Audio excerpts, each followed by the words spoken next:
দেশে স্বাধীনতা পোৱাৰ ৭০ বছৰ অতিক্ৰম কৰাৰ পাছতো বহু দুখীয়া দৰিদ্ৰ লোকক সামৰি বহু আঁচনি দেশে ঘোষণা কৰিলে, কিন্তু এতিয়াও এনেকুৱা একাংশ লোক আছে যি চৰকাৰী আঁচনি এটি সাধাৰণ গৃহৰ পৰাও তেওঁলোকে বঞ্চিত হৈ থাকিবলগীয়া হৈছে।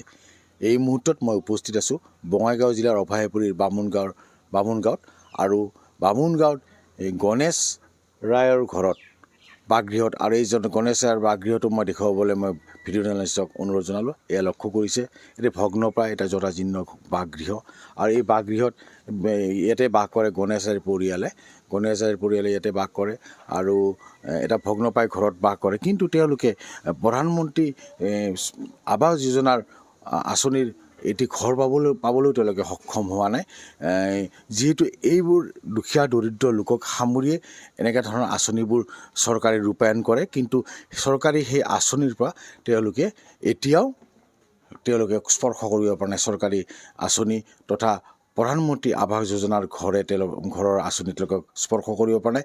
এনেকুৱা জৰাজীৰ্ণ এটা ভগ্নপ্ৰায় ঘৰত তেওঁলোকে বাস কৰিবলগীয়া হৈছে, জীৱন নিৰ্বাহ কৰিবলগীয়া হৈছে। কিন্তু দেশে ৭০ বছৰ অতিক্ৰম কৰি গ'ল, এনেকুৱা দুখীয়া দৰিদ্ৰ লোকসকলক সামৰি বহু আঁচনি হ'ল, কিন্তু সেনেকুৱা আঁচনিবোৰত অন্তৰ্ভুক্ত নহ'ল গণেশ ৰায়ৰ পৰিয়াল।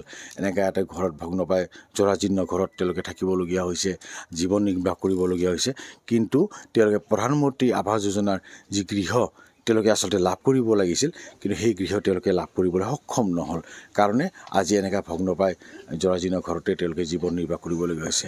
এই মুহূৰ্তত মোৰ লগত আছে গণেশ ৰায়ৰ পত্নী, তেওঁৰ পৰা মই কিছু কথা জানিবলৈ চেষ্টা কৰিম। হয় বাইদেউ, কওকচোন আপোনাৰ ঘৰ? বামুণগাঁও। আপুনি প্ৰধানমন্ত্ৰী আৱাস যোজনা ঘৰ পোৱা নাই। একটা ঘৰতে ৰন্ধা বঢ়া, তাতে হেৰি কৰা হয়, গাহৰি চাহৰিও থাকে, ধৰ মানুহৰ থকা হয়। আপোনালোকৰ পৰিয়ালৰ সদস্য বাৰাণ্ডাতে পৰিয়ালৰ সদস্য কিমান? 4জন। আৰু আপোনালোকে আবেদন জনাইছিল? জনাইছিলোঁ, আবেদন জমা দিছিলোঁ কাগজ পত্ৰ, তথাপিতো অহা নাই ঘৰ।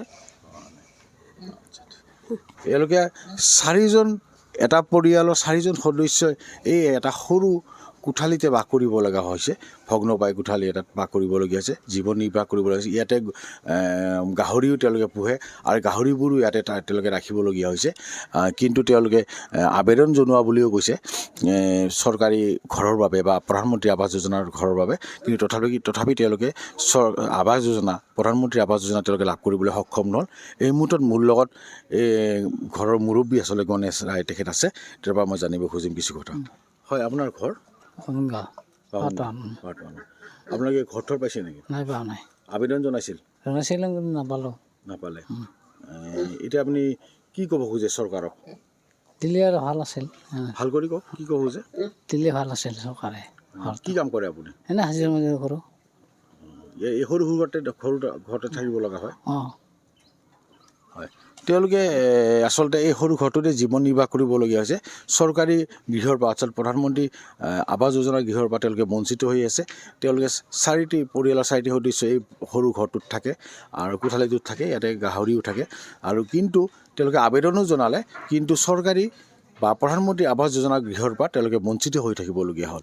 এতিয়া ৰজাঘৰীয়াৰ সুদৃষ্টি এই গণেশ ৰায়ৰ পৰিয়ালৰ ওপৰত কেতিয়া পৰিব, সেইটোহে লক্ষণীয় বিষয় হৈ পৰিছে।